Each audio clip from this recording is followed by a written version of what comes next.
Hello! Kasama mo ang Analytical Community Guru, Markets.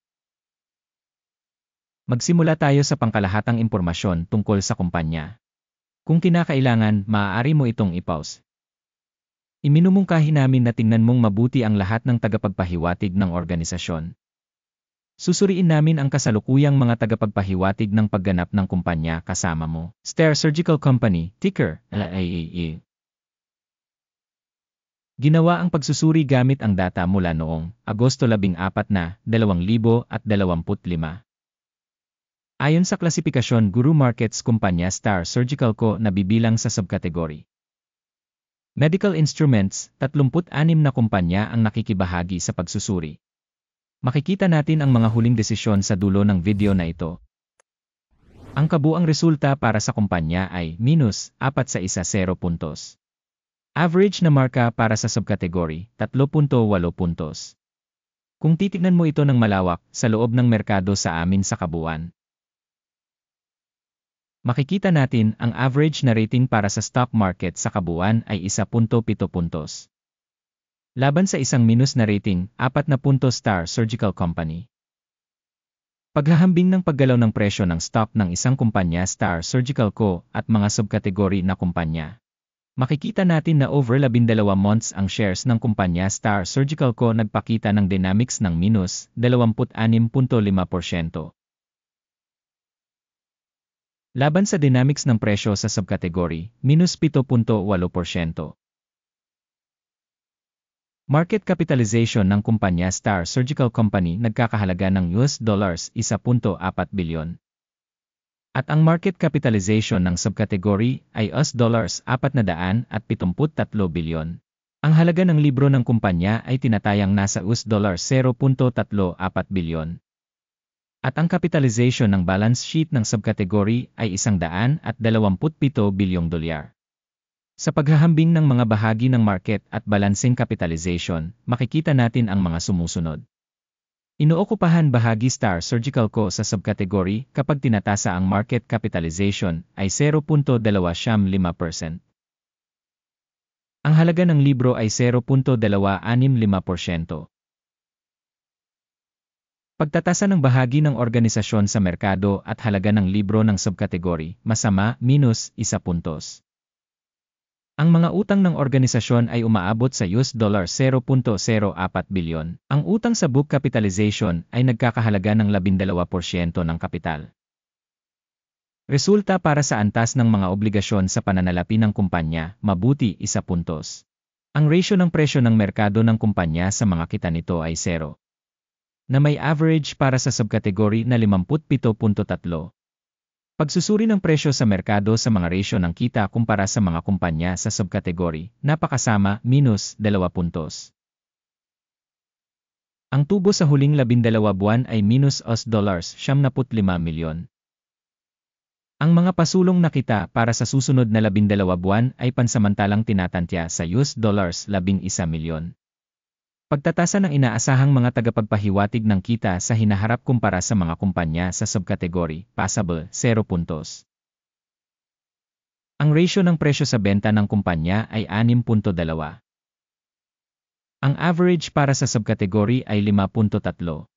Pagsusuri ng halaga ng stock market ng kumpanya sa ratio ng kita kumpara sa mga tagapagpahiwatig ng mga kumpanya sa subkategory, passable, 0 puntos. Ang kita sa huling 12 buwan ay $220 milyon. Ang inaasahang kita para sa susunod na 12 buwan ay hindi alam. Pagsusuri ng mga tagapagpahiwatig ng inaasahang kita sa hinaharap kumpara sa mga tagapagpahiwatig ng mga kumpanya sa subkategory, masama, -1 punto.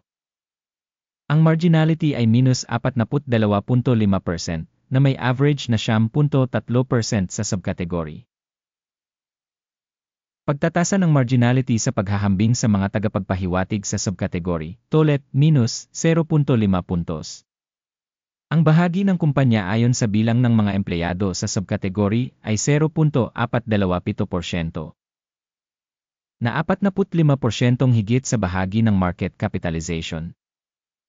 Ang halaga ng market capital bawat empleyado ng kumpanya ay katumbas ng $1,154,000. At para sa subkategory $1,668,000. Pagtatasa ng halaga ng kapital ng kumpanya bawat empleyado kumpara sa mga tagapagpahiwatig sa subkategory, mabuti, 0.5 puntos. Ang dami ng kita sa bawat individual na empleyado ay minus $78.6 libo. Na may average sa subkategory, $20.1,100. Pagsusuri ng kita sa bawat individual na empleyado ng kumpanya kumpara sa mga tagapagpahiwatig ng mga kumpanya sa subkategory, tolet, minus 0.5 puntos. Ang dami ng benta ng kumpanya sa bawat empleyado ay $185,000. Sa subkategory na $312,000. Pagsusuri ng kita sa bawat empleyado kumpara sa mga tagapagpahiwatig ng mga kumpanya sa subkategory, tolet, minus 0.5 puntos. Ang dami ng maikling transaksyon ay 13.1% na may average para sa subkategory na 1.8%. Teknikal na tagapagpahiwatig RESA 14 na nagpapakita ng antas na 85% para sa kumpanya Star Surgical Co. Para sa subkategory, ang antas ng RC 14 na ay 53%. Ang kasalukuyang stock valuation ng kumpanya ay humigit kumulang $28.2. Ang target na presyo ng pinagkasunduan para sa mga pagbabahagi ng kumpanya ay humigit kumulang $23.28. Tingnan natin ang talahanayan ng mga order na magagamit link sa nakapin na komento.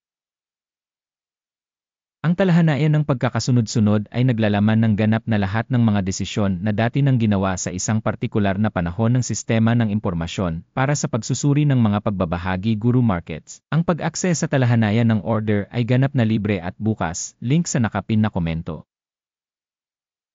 Bilang resulta ng pagtatasa Star Surgical Company. Sistema ng impormasyon at sanggunian para sa pagsusuri ng stock Guru Markets, isang desisyon ang ginawa. Magbukas ng kalakalan sa pagbaba sa $28.2 bawat bahagi.